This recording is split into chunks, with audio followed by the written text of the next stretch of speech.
What is up, guys? I am here on DVD Tuesday to review the newly released Rock DVD. And before I do that, I just want to show you guys something real quick. I don't know if you guys can tell, but ROH has released a Summer of Punk DVD. The epic Summer of Punk that he had back in 2005. See right there, epic artwork. Can't really tell it well because, it's kind of blurry in the camera for some reason. But for any CM Punk fan, definitely needs to go pick this up. Whether it's the bandwagoner fans that hopped on in the summer, or the diehard CM Punk fans like myself have been, definitely need to go pick that up. So I recommend you picking that up if you want. So I just thought, show that before we get started. Now I need to make this review quick because SmackDown was going to start in like 15 minutes. So I just finished watching this right now, and wow, just wow. First, go through the cover. You got a picture of him standing on the ropes from, I believe this is from Survivor Series last year. Very nice artwork here. Sorry for the glare. You see, you got the fans in the back. Says The Rock. Epic journey of Dwayne The Rock Johnson. Fucking glare. You got a picture of The Rock right there. It says The Rock. 3 to set.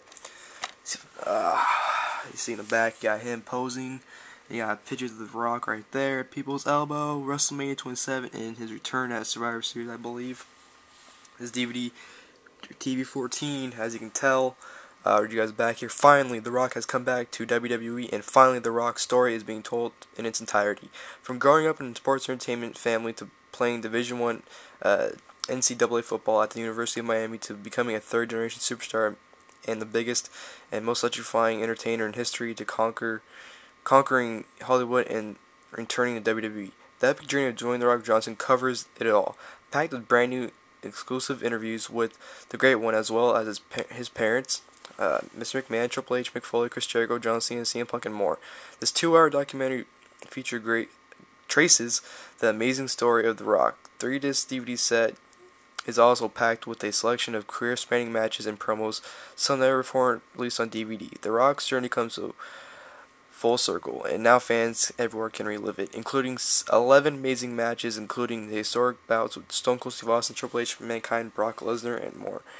I don't believe any of these matches from Brock Lesnar in this DVD, so I don't know why they put Brock Lesnar for. Inside, you got a picture of The Rock right there, and you got a quote right here. It says, 1995, $7 in my pocket. Through blood, sweat, and respect, I relentlessly chase greatness. This is who I am. This is what I do. Dwayne The Rock Johnson. Team Bring It Strong. Open it up, and disc 1's right there. I gotta put it back here, but you can see right there, picture is him giving Miz a nice arm drag from Survivor Series. Hold on, let me put the disc back there. Alrighty. Alright, so that's there. Let me just close my Xbox, turn it off. Alright, behind disc 2, fucking bastard. You got him giving Brock Lesnar the rock bottom. And behind disc 3, you have just him posing. Alright. Then you get to the insert. You have a picture of The Rock. Disc 2 and 3 are all matches, which are on the description box, so I'm not going to bother reading them. So I just look in the description box and they'll be there, so I don't, waste my time reading. Documentary, you have Family Tradition, The U, Blue Chip, Rocky Sucks, Nation Domination, The Corporate Champion, Fighting for Number 1, The People's Champion, Rock and Sock Connection, Mainstream Star, Electrifying, Icon vs. Icon, Backlash, Rock Concert, The Rock Has Done It All, Hollywood Sensation, 20th Anniversary, Honoring His Family, Rock Comes Home, A Year in the Making, Happy Birthday, and Rock's Toy Chest. Now, I'm going to stand up so you can probably get a better view. Alright, let me just zoom in here, and, alright. Now, this documentary was very, very well done. It was pretty damn good, might I say. I mean, I'm on Team Cena for the whole match at WrestleMania and all, but, hold on, let me just move it over here more for some reason. Alright, but, this documentary is fucking awesome. Sorry for the fucking glare. Trying to get that glare out. Sorry for this, guys, but, documentary he goes over, it starts out with a nice video package for him, hyping the DVD up, and, it talks about how he was born into wrestling, how his father and his grandfather were wrestlers, so he was born into it, and, he'd go to shows at the age of 3 and 4, and he'd just love it. He'd love watching them. And he talked about how he played football for high school and college. How he actually tried to go pro in football, but he kept getting injured, which prevented him from pursuing a career in it. And that got him to wrestling. When he couldn't continue in football, he pursued the career in wrestling. And he hit up Pat Patterson. And when he met up with Pat Patterson basically told him, you have the look and everything that a wrestler needs. And he contacted Vince and JR, and he got signed. And he learned wrestling very, very quick. They showed like he would go into like a warehouse and wrestle and train, and he caught on very, very quickly. And they talked about his debut at Survivor Series '96 at Madison Square Garden. How he said it was one of the best moments of his life, and how he was very lucky that he ended up becoming the sole survivor and winning that match, and how well he did. And then, he talked about months later, when he won the Intercontinental title, he just was not getting over. The fans were, chanting, Rocky sucks.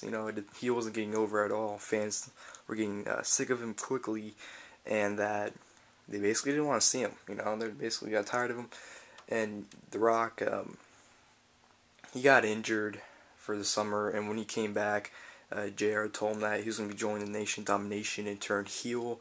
And that's what he did, and that's when he really started kicking off his career, is when he joined the Nation, and how he told Vince that he just wanted 30 seconds on the mic, and they gave him that time, and that's what really launched his career, and he started talking about the difference when he transformed to The Rock, the difference between The Rock and Rocky Maivia, as, Rocky Maivia was the guy that he thought the crowd wanted him to be, but The Rock was actually the guy that he is, the guy that he is.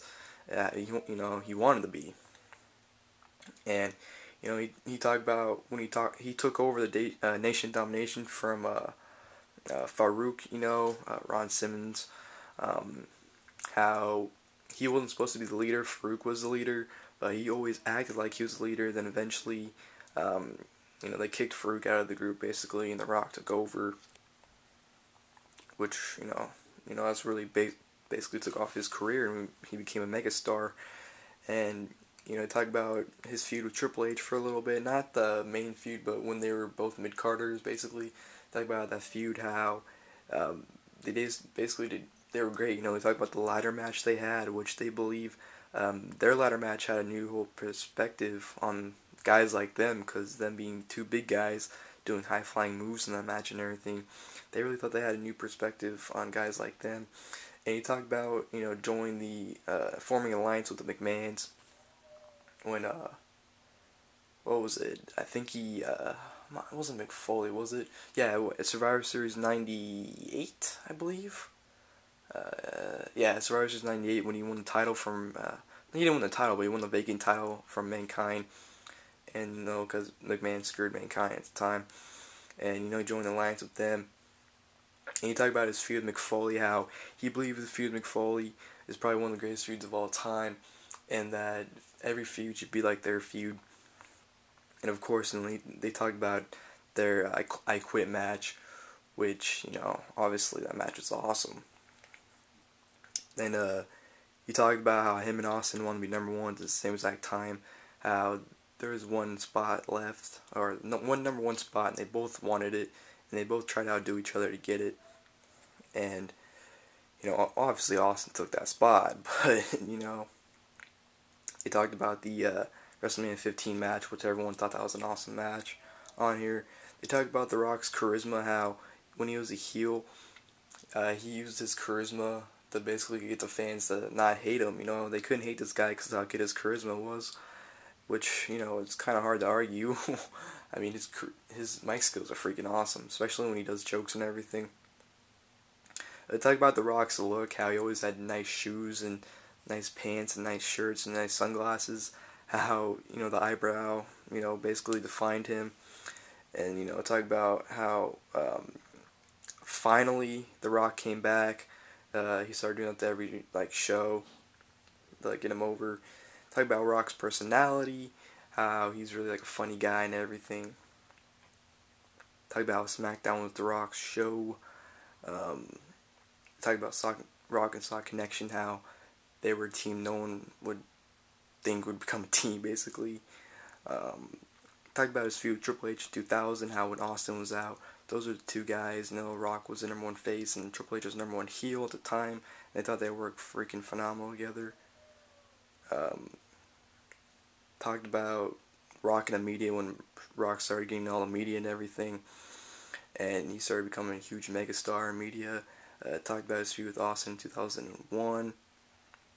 When he was the champion and Austin, challenged him at Mania 17, and they worked a freaking terrific match.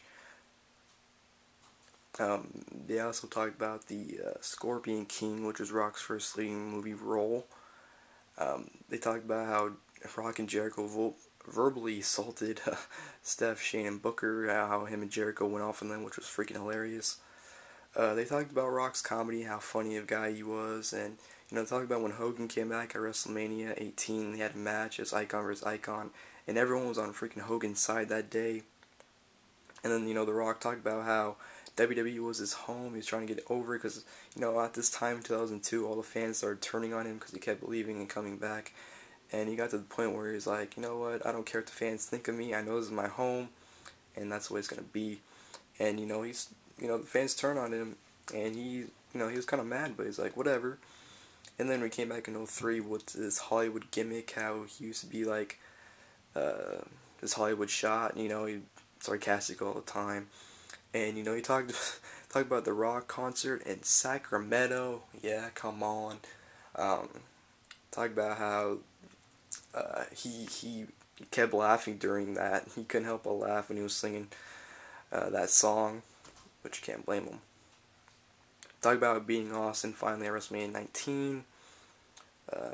Talk about his movies and his acting career.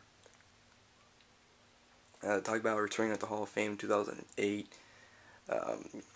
He talked about he left wrestling because he didn't want wrestling fans to think he was using them to help his movie career.